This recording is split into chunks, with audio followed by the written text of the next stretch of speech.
বন্ধুরা দেখুন, মা বড়ি দিয়েছেন কত সুন্দর এবং কত সহজ পদ্ধতিতে, তাই তো মা? খুব সহজেই বড়ি দেওয়া যায়। হ্যাঁ, আর বড়ি দিতে আনন্দও লাগে খুব। কিরে, কি করছো গো এখানে? বিড়ি ভিজিয়েছিলাম বড়ি দিব বলে। ও, বিড়িগুলো, আচ্ছা। কলের জলে ধুয়ে ভিজিয়ে দিয়েছিলাম। আচ্ছা আচ্ছা। এই যে একটা চাল হাঁড়ি নিয়েছিস না, চাল হাঁড়ি, আগের দিনে এই চাল হাঁড়ি ছিল, চাল হাঁড়িতে চাল ধোয়া হতো, ফুটা ফুটা করা আছে চারপাশে। এইটাকে আমি ছেঁকে নিতে হবে, জলটা ছেঁকে যাবে। তার মানে বড়ি দেওয়া হবে? হ্যাঁ, এর আগেও একটা ভিডিও দেওয়া আছে। ভিজিয়ে দিয়েছিলাম সকাল থেকে, তারপর এই ভালো করে ধুয়ে কলের জলে ভালো করে ধুয়ে আবারও জল দিয়ে দিয়েছিলাম, তারপর এটাকে ভালো করে ছেঁকে নিচ্ছি। আর মা একদম রোদে বসে গেছেন বন্ধুরা, দেখুন। আর রোদ তো যেন প্রিয়। রোদ শীতকালে না, এত ভালো লাগে রোদ, একদম একদম একদম খুব ভালো লাগে।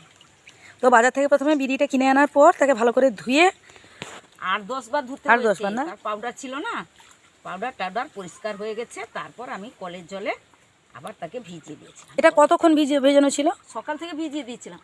মানে এখন বাজে ধরো 2টো। হ্যাঁ, সকাল থেকে মানে 7টা থেকে? হ্যাঁ, 7টা থেকে ভিজানো ছিল।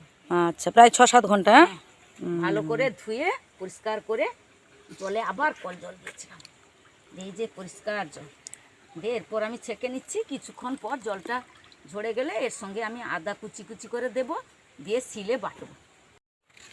চাল কুমড়াটা কেটে নিয়ে চলে এসেছি। এরপর আমি এইভাবে একটা ঝুনুক এইটা দিয়ে চুঁচা হয়, পুরা হয় এটা। বীজগুলো পরপর আমি বের করে নিচ্ছি, বার করা হয়ে গেছে। এই যে বীজগুলো, এগুলো আলাদা বড়ি দেওয়া হবে। তারপর বিড়ি বাটবো, অনেক কাজ আছে, আপনারা এখন দেখুন কি হচ্ছে কাজটা। এই গামছাতে রেখে আমি বাঁধবো, 2 জায়গায় বাঁধতে হবে, এক জায়গায় বীজ, এক জায়গায় এই আঁধগুলো ছাড়িয়ে নিলাম। এরপর ছোট ছোট করে একে কাটতে হবে, কুচি কুচি করে কাটতে হবে। মানে খোসাটা ছাড়িয়ে নেওয়ার পর কুচি কুচি করে কাটা হবে। এই যে এই একদম ছোট ছোট। হ্যাঁ, এটা বেটে চালের সঙ্গে বাটতে হবে, মানে বিড়ির সঙ্গে বাটতে হবে। আদা আর বিড়ি একসঙ্গে শিলে বাটতে হবে।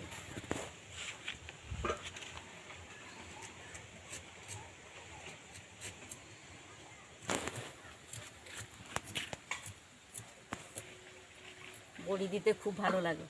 দুপুরবেলায় যখন আমার মা, বাবাকে মা আরও দিতেন, মা কাকিমা এখানে যখন আসি আমার শাশুড়ি মা দিতেন বড়ি এইভাবে। দুপুরবেলা আর ঘুমানো হবে না, এইসব চলবে। এই চাল কুমড়া কুড়া হবে, বিড়ি ভালো করে ভিজে দেওয়া হবে, রাত থেকে বিড়ি ভিজানো হবে। তারপর বিড়ি 8 বার 10 বার ধুতে হবে, তার পাউডার দেওয়া থাকে। সেই বিড়িগুলো ধুয়ে পরিষ্কার করে আবার ভিজানো থাকবে, সে বিড়ি আবার সন্ধ্যাবেলায় বাট। এরপর দেখতে পাচ্ছেন ভালো করে আমি বেটে নিয়েছি, ভালো করে শিল থেকে নিয়ে নিলাম। এইটা ফুল বড়ি হবে, এটা দাঁতিয়া বড়ি, এটা ফুল বড়ি। এরপর মশলাগুলো কি কি দিচ্ছি আপনারা দেখুন। এই যে দিয়ে দিলাম লঙ্কা গুঁড়া, সবটাই দিয়ে দিলাম। এরপর দিয়ে দেব মেথি,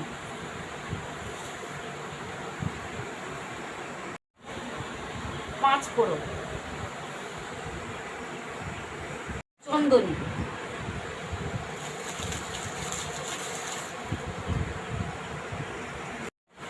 কালো জিরা,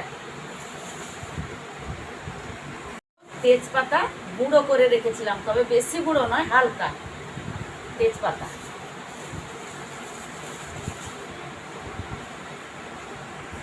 এরপর দিয়ে দেব জিরা,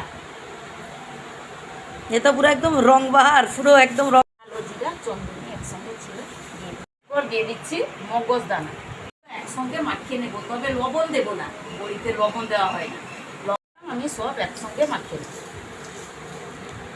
একটু জল নিয়েছি একটা বাটি, হাতটা এইভাবে নিয়ে নিই।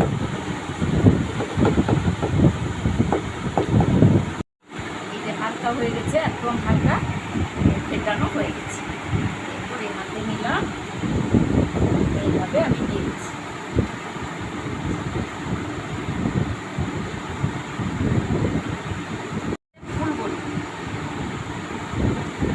দিয়ে দিয়েছি। ও, এটা ফুলবড়ি দেওয়া হয়ে গেল। দেখতে পাচ্ছেন, এই যে দেখুন বন্ধুরা, এইভাবে বড়ি বানিয়ে আপনারা আনন্দ মনে খাবেন একদম। মানে এটা জাস্ট শুকে যাবে, তারপর তুলে নেওয়া হবে। আর আমি কিভাবে বড়ি দিয়েছি এবং বড়িগুলো শুকেও গেছে। দারুণ, মনে হচ্ছে যেন তুমি একদম সাজিয়ে গুছিয়ে এখানে মানে বড়ি দিয়ে রেখেছো। দারুণ তো বড়িগুলো। বন্ধুরা দেখুন দেখুন কত সুন্দর হয়েছে। দেখতে এবার কি ভালো বড়ি, লাগলে সেইটাই তো ভালো, দারুণ খাওয়া তো অর্ধেক হয়ে যাবে।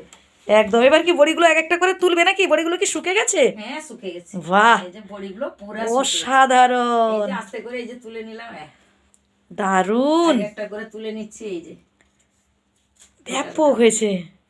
দেখি মা হাতে একটা দেখা। এই যে দেখুন বন্ধুরা কত সুন্দর, দারুণ হয়েছে বড়িগুলা।